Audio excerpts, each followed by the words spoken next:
Good morning. I'm delighted to present this webinar with Lucy Zodion today on delivering smart cities in the UK. My name is Laura Sharman and I'm the editor of Local Government News and Local Gov. I'm joined with three speakers, so if I can ask them to introduce themselves. Hi, I'm John Fox, Managing Director of Lucy Zodion. Good morning everyone, my name is Niraj. Saraf. I work on innovation for urban living at Innovate UK, the Government's Innovation Agency. And I'm Paul Wilson from Bristol is Open. Brilliant. So after we've heard from all three speakers over the next hour, we should have about 10-15 minutes left for any questions. I kind of urge everyone taking part to kind of submit their questions throughout the presentation. We'll get through as many as we can, by about sort of 10 to 12. Any questions that we don't have time for, we will kind of do a Q&A that will go live on cityhorizons.com and local gov afterwards. So please do feel free to kind of fire those questions away. So just to kind of put today's session into a bit of context, the UK has committed itself to a path towards smarter, better connected cities for the future. In recent years, the government have been investing in a number of initiatives to stimulate the progression of smart cities, committing £50 million to the Future Cities Catapult through Innovate UK. Whilst there are some shining examples of smart city projects, such as Bristol, Peterborough and Glasgow, not all councils are progressing at the same rate. The task of achieving smarter, more connected cities in the UK lies with local councils, but growing pressures on public services and budgets could negatively affect the ability of all councils to dedicate the resources required to trial technology, progress smart projects, and identify the most cost-effective path to prepare our cities for the future. Today we'll hopefully explore this further with new research from Lucy Zodion into councils and smart cities and insights from Niraj and Paul into what's needed to achieve smart city status. Right, before I hand over to John, we're going to hold a live poll which hopefully you should see on your screen now. Brilliant. So for those of you working at local government, I'd like to ask you, what progress has your council made towards becoming a smart city? And you'll see three options there, so everybody would like to vote now. Number one, we have smart initiatives underway in our city. Number two, nothing underway yet, but we have plans in progress. Or number three, we have not yet begun any smart plans. So I'll give you all a couple of seconds. Right, we ready? Okay, it's closing now.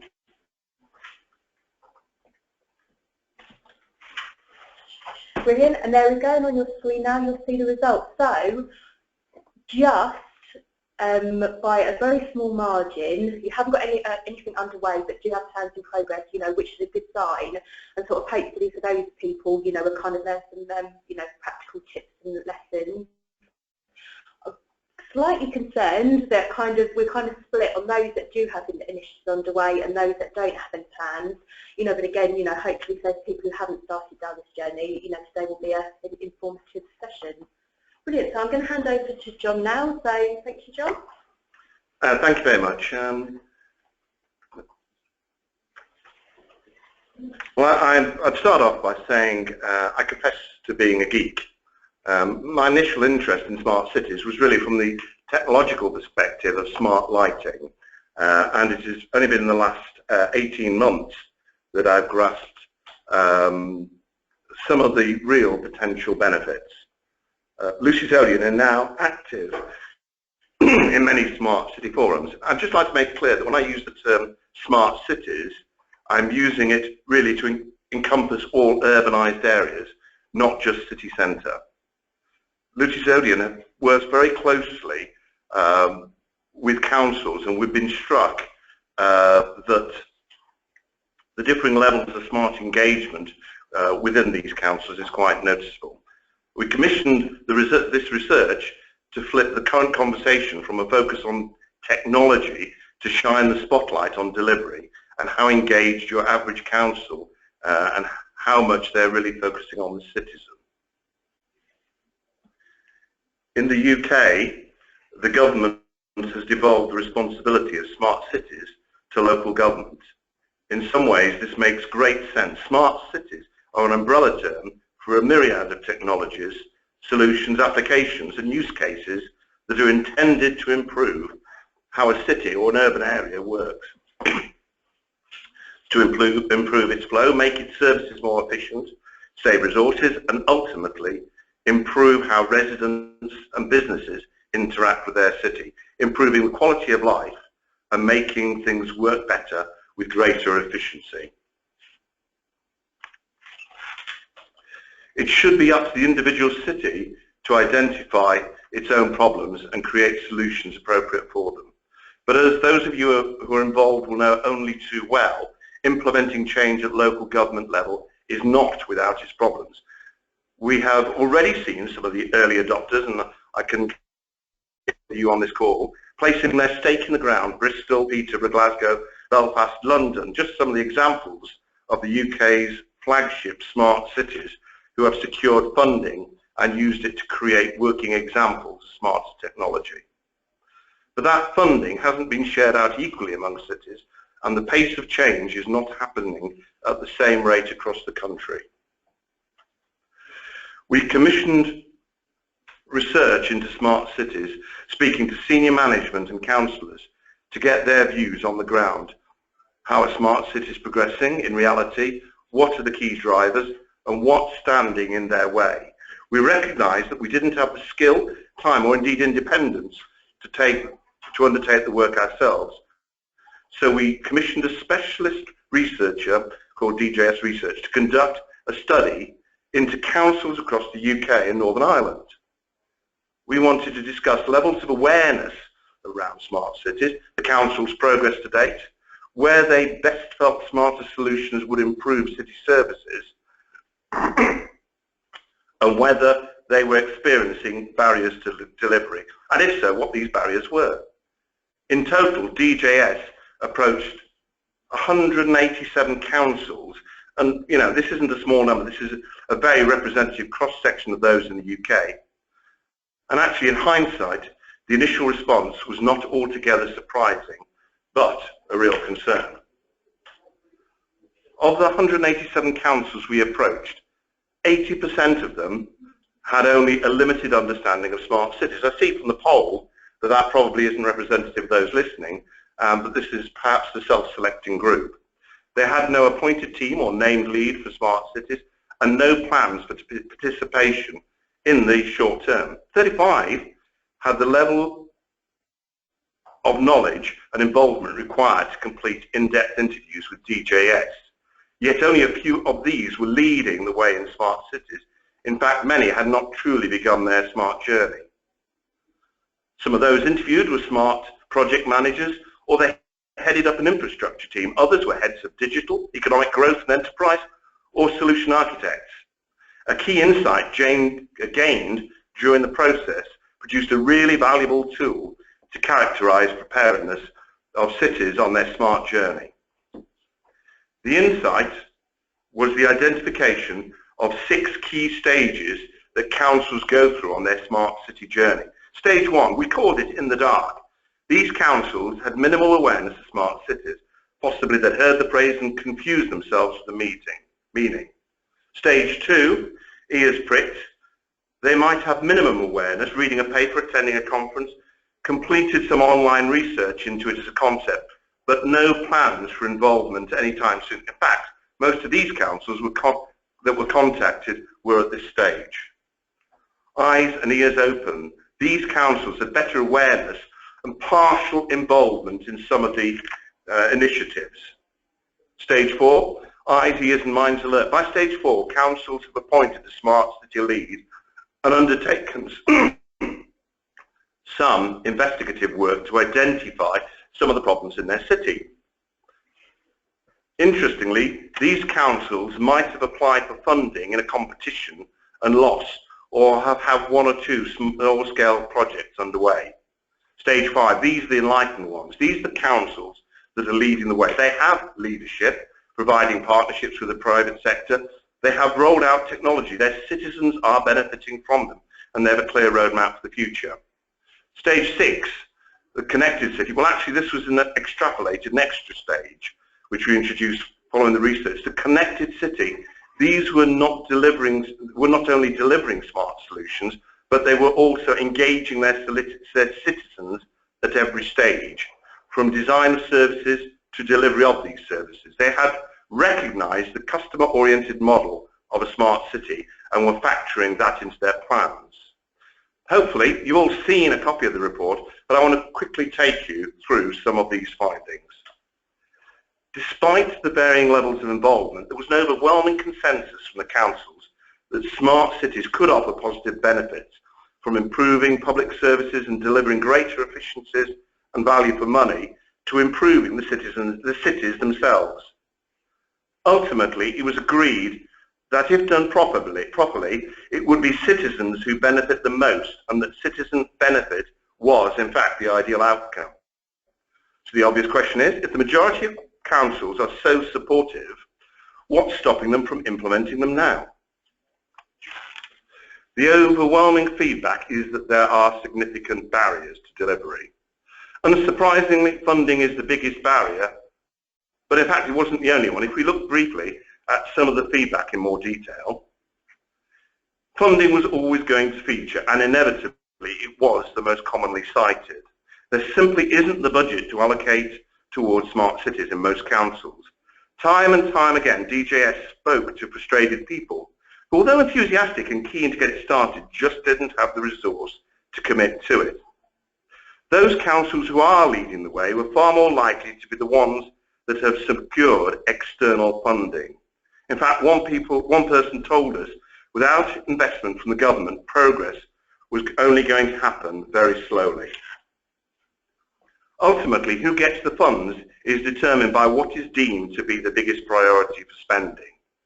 In a climate of spending cuts, competition for budget is fierce, and if we consider the quote from the previous slide, where those holding the purse strings are too busy looking down at budgets to look upwards and outwards, it gives us a clue as to why smart cities aren't progressing at the rate expected, especially if they don't feel that the return on investment is tangible. Another barrier cited was the lack of evidence or proof that the technology out there can guarantee the return on investment needed to deliver it. This meant that councils felt their business case was weaker, particularly when funds are limited and projects are competing to secure what little there may be available. This also links to the fact that some councils told us they didn't feel there was enough knowledge sharing between councils, and it felt like a concept rather than work in progress. A frustration felt by many respondents was the fact that local government departments aren't always sharing information freely or working together, meaning missed opportunities or a lack of joined-up approach to smart cities. It's obviously something that transcends traditional department lines. Smart cities don't work in silos, and those councils who are advancing have smart teams that sit outside of service delivery, creating an overarching strategy that brings together the different strands. Silos really are the enemy of smart progression. It's no surprise that without strong evidence and a sound business model, having the confidence to invest is also a barrier. One respondent described it as a leap of faith. Despite the promised efficiencies, plunging the capital in to invest at this stage could be far too big a risk to take in current economic and indeed political climate. To me, this poses a really significant question. Is the risk of failure the ultimate barrier to adoption of smart cities? In the research, there was much consensus over the need to optimize the existing infrastructure in smart cities, using it more efficiently and effectively to avoid the significant cost of building more. We specifically focused on the lamppost in the smart city. Lampposts are essential pieces of our street furniture placed over 30 meters along roads in our cities. But as the rather future graphic you should be seeing, they could hold far greater potential. Their height makes them suited to radio communications, and smart technology is already being developed for lampposts as an Internet of Things and IoT enabler, from air pollution sensors and parking meters to improving security and energy efficiency with smarter street lighting. Respondents were already using the lamppost for connectivity and sensors, and public Wi-Fi, traffic and footfall monitoring, as well as in many cases, smarter street lighting. When it comes to optimizing infrastructure, lampposts are a prime example of how to reap the benefits of lower cost rather than installing a new infrastructure across the city. Taking all these obstacles into account, it's clear that the barriers in the way of the business case are pretty substantial. But there are those who have successfully made the case. So the question is, what lessons can be learned from them? Collaboration with the private sector, such as business models that support small companies to help them provide solutions to overcome a city's issues. Securing external funding is still the main route to delivery.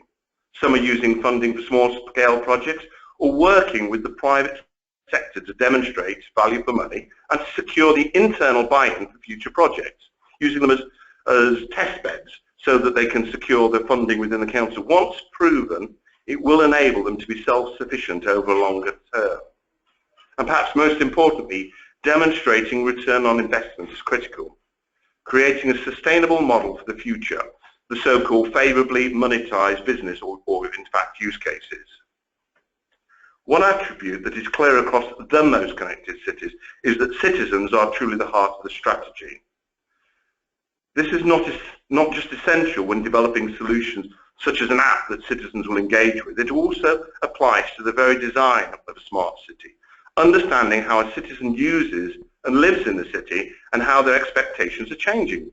This means consulting the citizens to understand the issues they have and the solutions that they require, shaping the smart city so that it meets their needs as well as the needs of the council. This is the concept of citizens as the architects, not just the consumer of council services. We can draw lessons from those citizens leading the way and identify 7 considerations to take into account when optimizing smart cities. The overriding one is leadership, creating an overarching strategy, whether it's installing sensors to monitor traffic flow or developing applications for residents with up-to-date public transport information. All solutions must sit within an overarching objective. You need a clear strategy about what you want to achieve. You need a sustainable business case.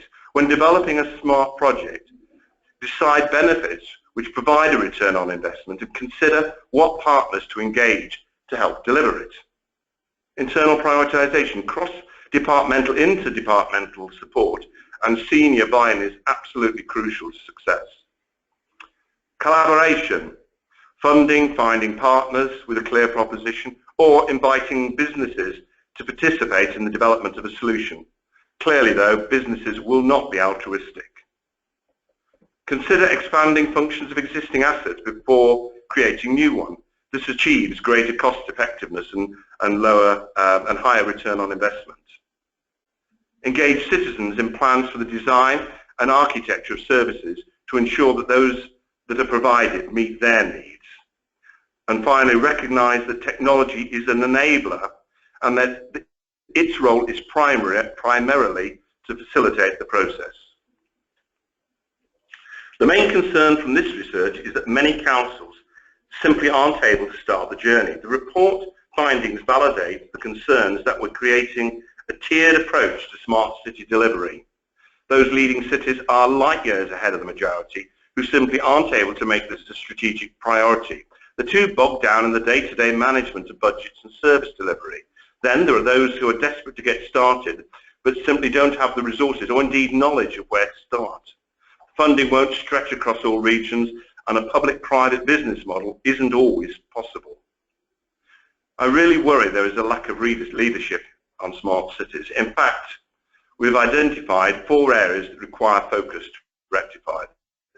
Government should make future cities a strategic priority to enable local government to do the same. We need this to avoid hit and miss and create a consistent approach to delivery.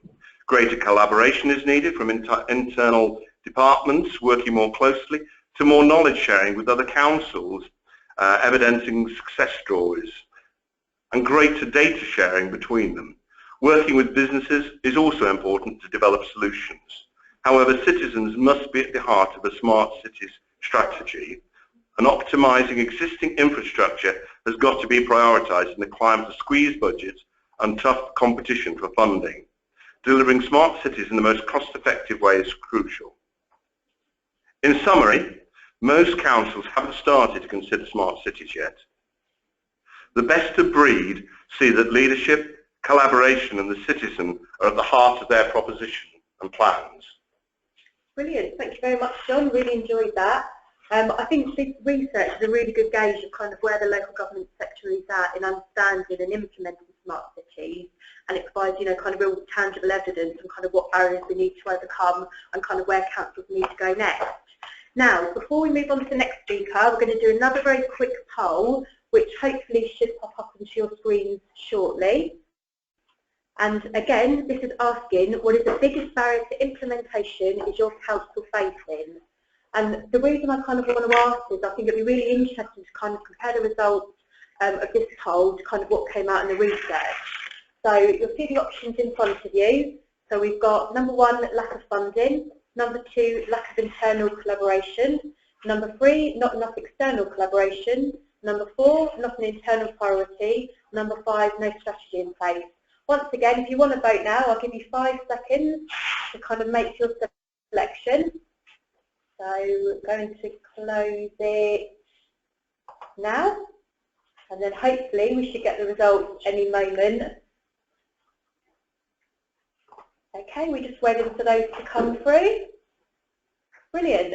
So I think unsurprisingly, lack of funding has come out, you know, as the kind of main barrier, but very closely followed by no strategy in place.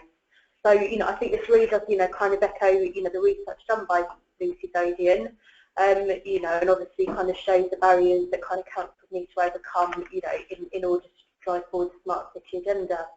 Brilliant. I'm going to hand over to our second speaker now. So thank you, Niraj. Before we go on to Niraj, I'm just going to apologise for the misspelling of his name on the slide that you can see. Sorry, Niraj. I apologise behind that. Thank you, John. Laura. So I'm just going to start off actually by responding to something Laura said in her intro, because she talked about achieving smart city status. Now, if that's a thing, I think it's a transient thing, because cities are always in a state of flux. Innovations continue to emerge, and I don't think there's an end point to this journey, but it's a journey that has to be undertaken. So, I mean, for example, 20 years ago, a well-known global consultancy published a report proclaiming the death of the city centre and the emergence of the suburbs as a place to be. Now, of course, our city centres have never been more vibrant, or some of them at least, and we're predicting the urban age. So, you know, in 20 years' time, it could be different again. There are lots of drivers to change, behind change in cities. And so I work at Innovate UK. A few years ago, we started what we call an urban living program. We very deliberately avoided the term smart cities because it was redolent of tech push, and we were very clear that what we wanted to do was set up an innovation program that was focused on the challenges experienced by citizens and by local authorities. And of course, the two are very closely intertwined. So that was the genesis of our program, and what we were trying to achieve was exactly what John described. It was about enabling cities to operate on a more integrated basis. So we understood from talking to cities, I think many of you on this webinar are from local authorities, so you'll recognise this, that, you know, cities are trying to enable sustainable economic growth. They want to offer good quality of life to citizens, residents, and you're also trying to meet the challenges of environmental degradation and climate change. And achieving those things together requires new ways of working. Now, as of January this year, we've got the UN Sustainable Development Goals. Number 11 is specifically about cities, and the UK government is committed to it. So that's yet another driver for change. And so we've had this program that has been going on around an integrated approach to cities, particularly around integrating city data. So one stat that I've come across is that within a local authority, it's possible for an individual to exist on 20 different databases without a single unique identifier. And you can imagine the opportunities that get lost as a consequence of that, and the costs that get incurred because of that. There are all sorts of efficiencies that could be had if that wasn't the case. It's good to say a bit about my background too. So I've been doing this job at Innovate UK for the last 2 years. My career has covered a range of different things. I've been in the civil service, I've been in banking, I've worked in the voluntary sector, and I worked in management consultancy. And that's relevant, that's important, because it's about bringing all those different perspectives together. And I think at a city level, that's what we need to start doing, and that's what we've been encouraging and supporting over the last couple of years.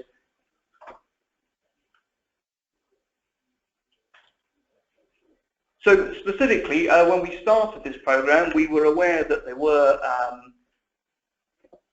a number of technologies that had emerged, that were in the marketplace, but as has been identified in the study, that there are barriers, and councils aren't well placed to take risk at the moment, not least because of the funding environment. So we needed to demonstrate to cities that there was value to be had by adopting these technologies to enable them to work in a more integrated way, to use the parlance, to become more smart. So we started by funding 30 cities, £50,000 each, to carry out a feasibility study around the question of what would you do with off-the-shelf technologies, smart cities technologies, to help your city work in a more integrated way. That generated all sorts of interesting findings. There is a summary report available, and I'll show you a link on a later slide to get to that. And then we went and ran a second phase of that competition and said, okay, now we're going to put up a pot of £24 million to the city that can come up with the best implementation plan around that feasibility study. Glasgow won that. We also awarded an additional £3 million each to London, Bristol and Peterborough to carry out parts of their plans. And the challenge for that part of the competition, second phase, was a very difficult one. So it wasn't specifically about being a tech demonstrator. We were very clear about that. We didn't call this a tech demonstrator program deliberately, because it was about actually solving real issues. So yes, we looked for innovation, ambition, use of technology, and we wanted results that we could learn from and could repeat. And we wanted businesses to be involved. That was imperative, and also citizen groups, so that new ways of working could really be tested through the new approaches that were being implemented. It occurred to me last year, having spoken to a number of councils, and got the same message back, that the use cases, the evidence, still wasn't there.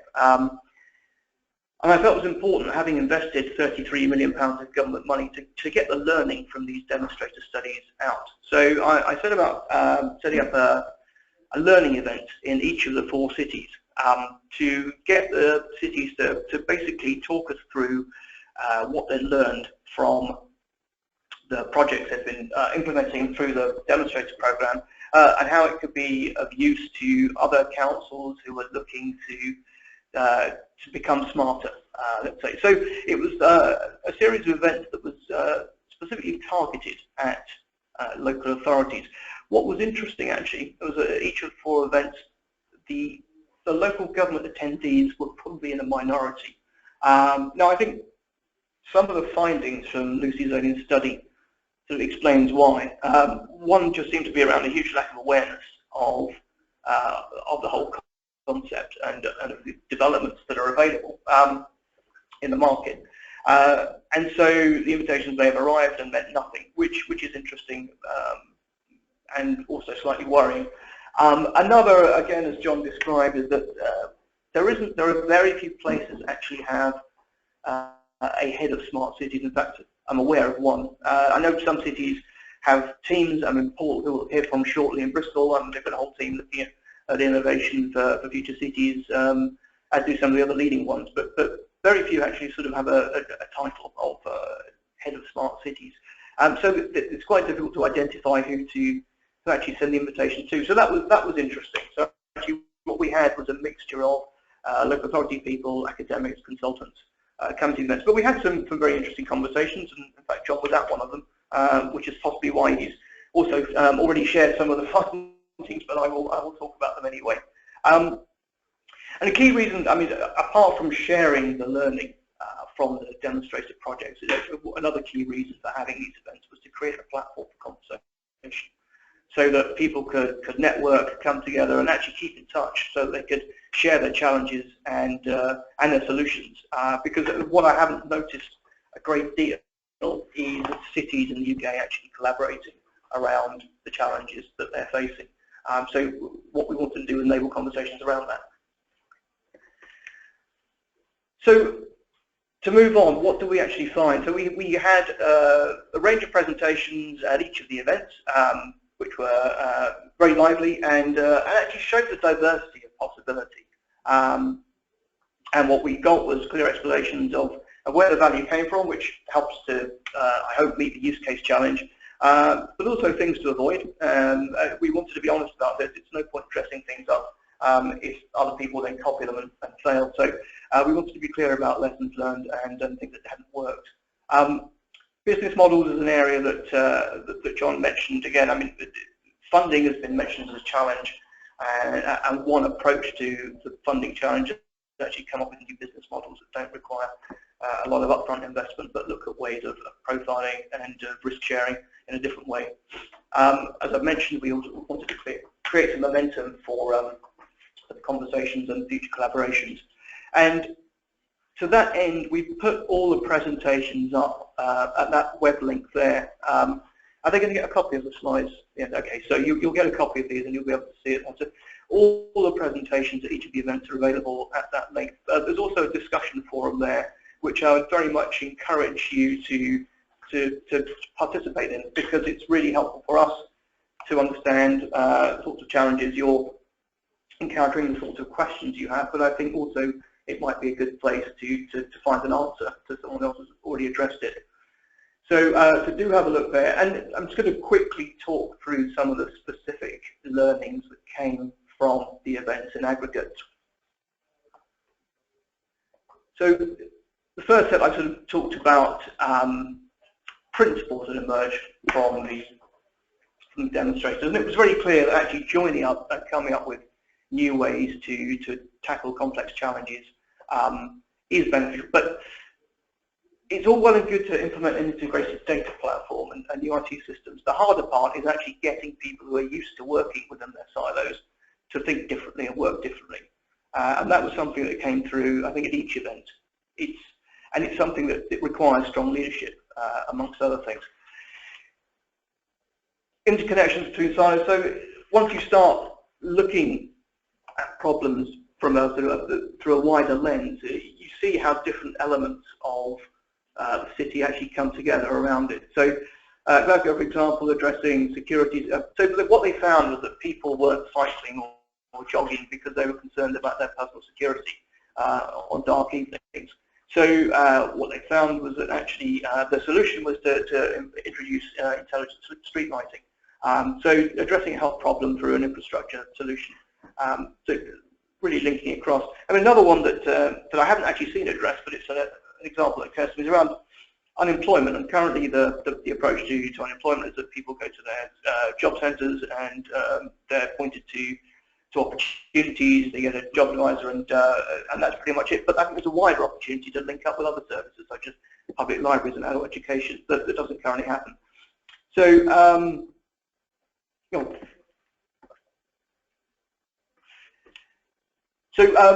which I think shows, and again something emerged, that no single organisation within the city can actually address these challenges on their own. Leadership, as I've mentioned, is vital, and John's already mentioned that. And adding the strategic capacity, as our feasibility studies showed, actually can make a huge difference. So in terms of specifics, intelligent street lighting, we got some very clear data from Glasgow. I have to also add a disclaimer that I'm not being paid to say this, and that other providers are available. But the business case for intelligent street lighting does pretty much write itself. Open data, where there's been investment in it. I mean, a great example in London is City Mapper, which has been built on open data in London, particularly from TfL.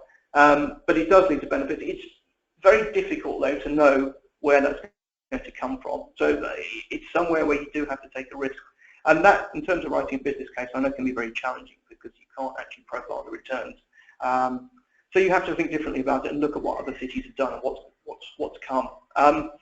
Procurement, well, currently we're held up partly by OG rules, and maybe that's going to change in the future. But in terms of how we look at procurement and challenges, again, taking a wider approach to that could people require a rethink about how we do procurement. Smart volunteering is a project that happened in London. It won an award. It basically used micro pockets of people's time, and they found it was a very effective way to actually get people back in employment, but also to help local resilience.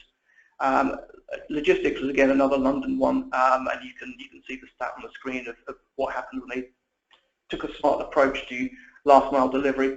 And finally, through all of the demonstrators, what we saw was that actually collaborating across sectors with communities, with businesses, it works. So my exhortation is to think about ways to do it and just go and try it. Thank you. Brilliant, thank you very much. Yeah, really enjoyed that. You know, especially like the point about kind of there's no end point to this journey. You know, and I think that's kind of something that all of us need to consider. You know, I mean, especially with the fast pace of change, you know, in new technologies. You know, it is going to be an evolving concept. Brilliant. I'm going to hand over to Paul now. So, Paul, thank you. Thank you very much. I'll say next one. It's next slide. So let's go to the next slide. One of the things I've been hearing is it's useful to know where you are, and there's a really great maturity model. The TM Forum Smart City Maturity Model is a great way to benchmark where you are and to work through best practices on how to progress. And that's I think it was right that all cities are not, there's not an end state here, there's a journey. And so it's useful to just keep checking in where you are on the different aspects of the journey. And I find the TM Forum Smart City Maturity Model to be a really good one for doing that. So here's the story from Bristol. If you go to the next slide, we say we're creating the world's first open programmable city. I'll explain what that means in the next 10 minutes. It might sound like nonsense at the start, but why are we doing this? Well, we've probably all heard how the population of the world goes up from 7 to 9 billion by 2050, and then in the next slide you see that most of these people are living in cities. And so next slide is showing you a graphic of how many folks live in cities. And that shows you that more than half the world lives in a city today, and that goes up to about 70% of the world by 2050. It's a kind of inevitable thing that's happening, Brexit or no Brexit. An area about the size of Australia will be urbanized by 2050 on the face of the planet. And so the smart cities movement is something that is happening at speed in China, in India, and you know, and cities become competitive units. And so I think Britain needs to keep up with that whole progress. If you go to the next slide, you see that we created in Bristol a joint venture between the University of Bristol, where we have a lot of know-how in ICT or communications technology, and other universities in the country have other specialisms that they're excellent in. Say in Milton Keynes there's a lot of knowledge about data. And we also wanted to not just work between the city, the university, but also community organizations, voluntary organizations, meetups, tech meetups, business incubators, and pull together the whole city in a journey of co-creation. So whilst the council plays a role in facilitating, the council isn't always the best place to lead, apart from leading through facilitating. There are many experts in most cities now in digital technology and smart technologies, and it's about collaborating and pulling that together. So if you go to the next slide, the first challenge we had on the next slide as well was that we have a problem of not enough connectivity. So all this sort of promise of smart city, my mobile phone doesn't even work, and in many parts in the city, never mind, you know, creating high levels of services demanding connectivity. So in Bristol we've started to address this challenge of just not enough connectivity to make this dream a reality. Britain is the 28th most connected city. This is an average consumer connection rate at home. You can see the top 10 on the slide there, and if you go to the next slide, in Britain we have about an average of 29.4 megabytes. In the next slide it shows you that anyone in Korea can get a gigabyte at home, and the fastest I can get at home is 152 meg. So we have a challenge here, which is that we are not a digital leader in the face of the planet, and we actually need to get quite assertive about this, I would say, and not complacent that we'll just let this settle. No, we need more connectivity in our cities, and we need the telecoms companies to deliver better broadband, and we need the government to do that too. So if you click the next slide, you see that in Bristol is Open, we delivered our own ICT network, which is a test bed, which delivers actually over 30 gigabit per second to anyone who wants to do R&D on the environment. And the ability to do that comes from having ducts in the ground that are owned by the council, and then the know-how how to build a network like this coming from the university. And if you go to the next couple of slides, you can see that we've actually, just stay on that one for a minute, the City OS. We use the know-how from the university in what's called programmable networks. And this is a big moment between the ICT industry and the computing industry, or the telecoms industry and the computing industry. And what you see is a convergence of these two industries coming together, where connectivity and networks begin to merge with what is computing. And this is going to transform the world and will be the next big digital revolution, where we see our ability to connect things together surpass our ability to use connectivity for human communication in the next 3 or 4 years. That will happen. So this is a thing talking to a thing more than the people using connectivity for watching videos or sending emails or making Skype calls or doing webinars. And the amount of thing-to-thing connectivity will exceed human use of networks in about the next 4 or 5 years. And this is a big issue for cities. Who controls this at city scale? Who owns this data? And how can we use that kind of level of connectivity to change our cities for the better and provide more service to citizens, but actually to empower citizens themselves to make use of a hyper-connected environment that cities will become. And one of the technical things that is happening in there is called software-defined networks, which if you Google after the call, you'll see is a big deal happening in the telco industry, changing the way that connectivity is provided. So it's rather than just being a manual process of some telco engineer going into a box in the street, you can actually automate the amount of connectivity provided by networks on demand, in the same way that servers were virtualized to make the cloud. Now you can virtualize networks so they respond on demand. So the ambulance service needs this much, the football ground needs that much, the media company needs this much, the council needs that much, and you can actually provision the amount of connectivity there is in a city. And this is a big deal in telcos, and it's the next phase of connectivity for us all. And in Bristol, we've been trialing this at city scale. So if you go to the next slide, it might even be the next one after that. Yeah, go to the next one again. We have ducting in the city in Bristol. I think if I'm right, the only other city in Britain with that is Hull, but I might be wrong there. So we use this ducting, which is owned by the council, to put new fibre into the ground, and we connected up 4 nodes in the city. Engine Shed is a business incubator. At Bristol is the city's science park, which has a planetarium. Watershed is a cinema and digital creativity hub, and the University of Bristol is the University of Bristol, where we have a supercomputing facility connected into this network.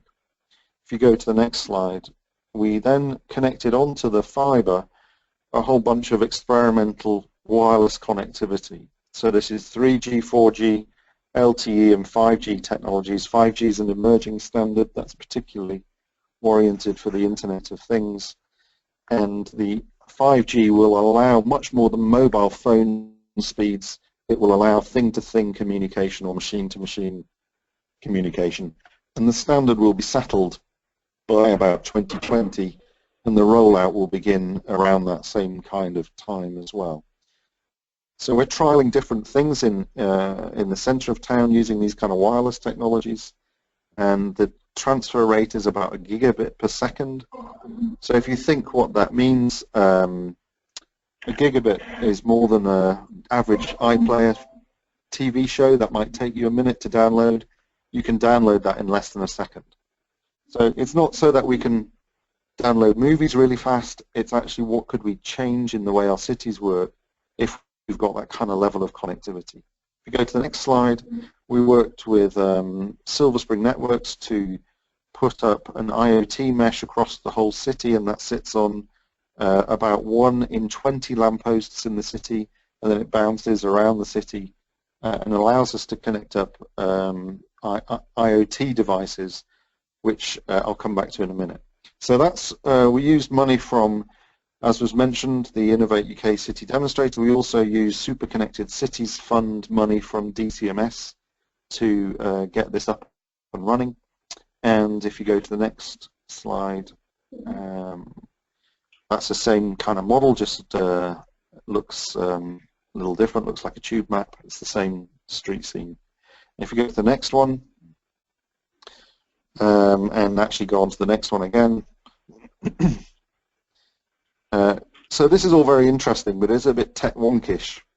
So let's put citizens at the heart of this and now start really at the start, which is what's the point really. If we go to the next slide, you can see that we've been working through Knoll West Media Centre with marginalised citizens about why would the Internet of Things have anything to do with a person living in a poor housing conditions. And what we found was that there are a lot of private landlords who are not keeping up their properties. People are living in damp conditions and it's bad for their health. And by installing and helping to make an IoT device with that person, put it in their house so they know that they're not being spied on by the government or something weird like that. It's actually just monitoring damp in their house. They can now send a letter to their landlord showing I'm monitoring my landlord and the damp. And we're working with through a community organisation called Knoll West Media Centre to enable marginalised people to challenge private landlords on the damp in their house using an IoT device off our mesh. So now we're really putting a citizen issue. We're teaching, and the citizen is doing learning how to empower themselves to create data around a social justice issue and improve the life of some of the most marginalised people in the city. If we go to the next slide, you can see this is inside the planetarium at Bristol, which we opened up to be a data dome. We upgraded the projection environment, so now we have 4K projectors that do very beautiful data visualization. 100 people sit in there and they leave going, wow, that's cool.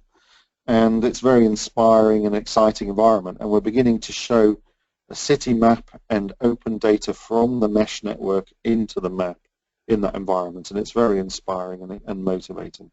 If you go to the next slide, again, another organization in the city called Watershed is doing playable cities. And that's a fabulous movement that's spreading around the world from Watershed, which is about using the streetlights in this example to capture people's shadows by turning, we kind of hacked the streetlight, put a projection environment in it, and then captured shadows, and people came out to play in the shadows on the streets, and 150,000 people came out in 6 weeks about a year and a half ago in Watershed's Playable City project, and that's a great one to read about.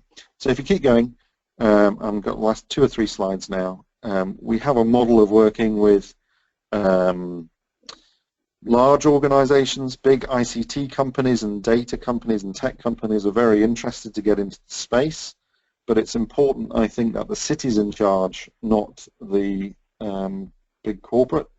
So we've offered an ability for big corporates to run experiments on our environment where they might be able to test some of their smart city ideas, work with academics, work with local communities, and facilitate that through the Bristol's Open model. If you go to the next slide, you can see that scaled up to projects in the city at the moment, like driverless cars projects, assisted living houses for the elderly, which is an academic project from the university, but scaling up to 50 houses in the city.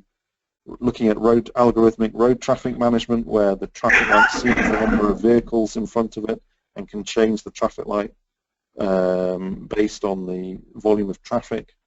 And then cultural creative content, working with BBC on new forms of media distribution at city scale. And then a couple of projects with health. But this can actually become any project which is using data and connectivity in a city. So if you go to the last slide, put the whole story together, and you get at the top there an experiment, a point. What's the point of doing this? In the middle there you see an innovative data transport layer, which is the elastic connectivity that we've talked about using software-defined networks, and again generating open data in that environment. And at the bottom you can see a connected up city with driverless cars, with connected homes, with sensors in buildings, and a whole raft of services that are enabling. Now, the important thing to say is this is about collaboration and co-creation. It's about working together, and there are 5 points to make. Leadership's important, stakeholder engagement and citizen focus is important, effective use of data is key, an integrated ICT infrastructure is very useful for us, and I think will be emerging over the coming years. And then understanding how to bring all of this together through collaboration across many agencies in the city is a cornerstone of making this work. So I think there might be one last slide, and then I'm done. Yeah, that's me. Thanks a lot. Brilliant. Thank you very much, Paul. Just to remind everybody listening to this webinar, you've got 10 minutes now to ask any questions. So I really do kind of urge you to take this opportunity to put your questions forward to the panel. So if you guys want to type some questions now, we can start to kind of get those answered. In the meantime, I've got lots of questions that I would like answered. John, before this session, we were having a chat. And one of the things that kind of struck us was, in order to make smart cities work, you have to make quite bold decisions. You know, these kind of are quite, you know, ambitious and innovative schemes. Councils, by their very nature, tend to be fairly risk adverse. So how do you marry the two together? You know, kind of how do you get that, you know, kind of momentum to make these kind of, you know, bold, big decisions, while still kind of, you know, kind of working within a local government culture? You know, I don't actually know, Paul, if that's something you've experienced firsthand that you could maybe talk about, or? I don't know that I know the solution to that. The point I was making was that there's a risk of failure, and councils through the media get a lot of bad press for failure, but within a business environment, we have to live with the risk factor on failure every day, and we have to accept that success only comes through experiencing little bits of failure. But I don't know that the same tolerance is given to councils, and that's one of the things about smart cities, that everyone's adverse without good models of examples. Guys? I'll just follow up on that too. I mean, just to come back to the future city demonstrators, that's precisely what they were set up to address. So by providing government funding to try something new, the learning was there for everyone. So one simple piece of advice is learn from other people's failure. Don't go and fail yourself if you don't have to. There's information out there, there's knowledge out there.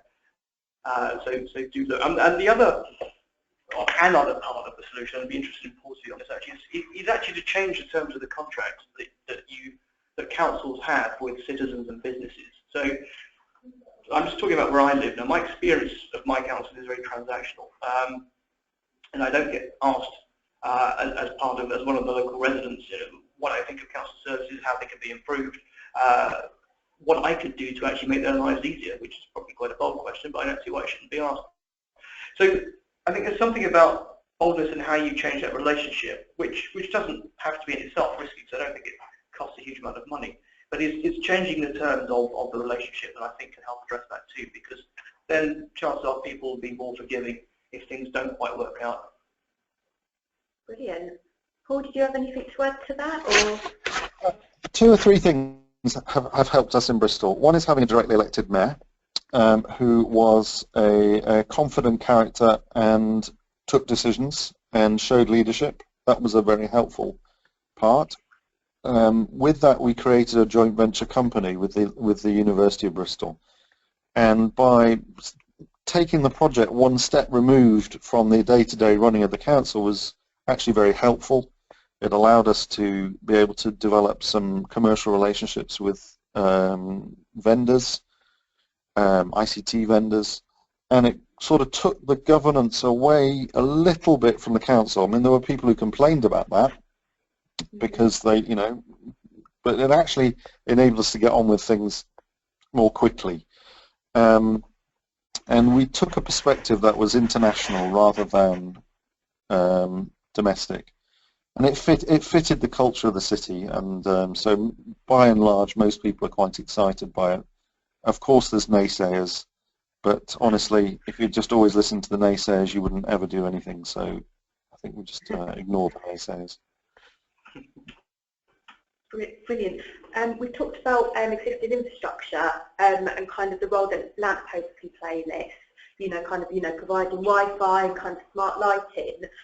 What's kind of next, John, for the lamppost? Kind of, obviously if councils, can kind of utilise existing infrastructure, that does kind of take away some of these cost barriers. So kind of, how far can it go? What's your kind of prediction? Well, the key point for them is they're connected to the mains, they're with 30 metres along the streets, they're in public domain, and they're under council ownership. So that obviously if you need to get way leaves, by and large, to get them to work. So really it's part of the IoT network. So for me it'll become more sensors, it'll become more beaconing, those types of usages. But to a large degree they're the technological solutions. So the council drive, which will probably be to provide enriched services, perhaps moving into the health area to allow nurse call type systems rather than being constrained to a more elderly person's house, to go more streetwise, and they can get location from either GPS or probably in a lower energy form from coordination amongst the lampposts, as an example. I think there's plenty of examples of using infrastructure. Where's electric vehicles going to go? Where's way guidance? These are all some of the things that lampposts can do. Brilliant. Paul, we've had a question in from someone taking part. If I can just quickly run this by you. How would you approach connectivity in Bristol if the council-owned underground channels did not exist? So if the underground is owned by the council... it's been a great asset to us to have that. If it's not there, it's not there. And what's happening with 5G and generally is the amount of connectivity you can get wirelessly is becoming meaningful. And I know there are like the mesh vendor networks who are working in Glasgow and London, Silver Spring, who are able to provide that meshing technology that bounces around buildings quite well. And there are technical wireless ways of doing things which are increasingly valid. And there are other, IoT, like the LoRa people, and others are increasingly making networks that don't require big fiber backhaul. What the fiber does for you is it gives you a lot more data rate, but you can get quite far without it at the moment. It's obviously, you've got to do this. I think the connectivity issue is to be taken seriously, and so there has to be some relationship with knowledgeable networks people in this, and that's typically a private sector networks firm of who know what they're doing, and it's got to be a partnership with that somehow.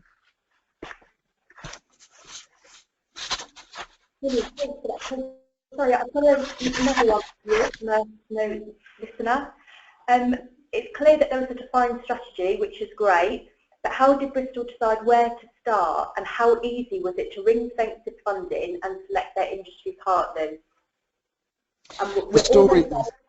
So I know it's a big ask, but if you could kind of do a question answer, that'd be great. The story goes back 10 years to the creation of a futures department in the City Council, which comes really not from the council but came from the tech industry locally, who encouraged the council to do that.